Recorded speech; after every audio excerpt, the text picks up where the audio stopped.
the morning hours of December 11th, 1990, on a remote stretch of Interstate 75 traveling through southern Tennessee, a very dense fog appeared out of nowhere and caused one of the largest car accidents in U.S. history.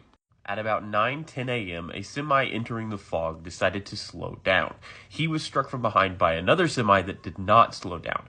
Both of those drivers stopped their trucks and got out of their vehicles and watched as a passenger car with two people in it plowed into the back of one of the stopped semis.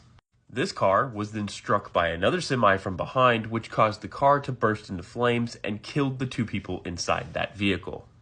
Just after this occurred, another vehicle slowed down in the southbound lanes in the fog and was struck by another vehicle. Those two vehicles were very quickly struck by another vehicle, which caused those to catch on fire. Over the next 10 minutes, chain reaction crashes a half mile up and down the interstate resulted in 99 vehicles being involved in the accident, 12 individuals died, and 42 were injured. The first police officer who arrived on the scene parked his vehicle and could only hear the crunching of metal before a man stumbled out of the fog towards him covered in blood. He ran up to that individual, provided help, and then kind of walked into the fog, and that's when he started to hear screams and could hear crunching of metal over and over and over again. Multiple individuals from the site reported that you could hear vehicles crunching, but you couldn't see anything because the fog was so thick.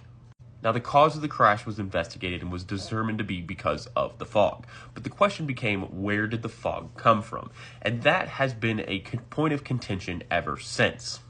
There was a local paper mill nearby that had retaining ponds that had produced fog previously, and a temperature inversion that morning likely contributed to the fog becoming significantly worse.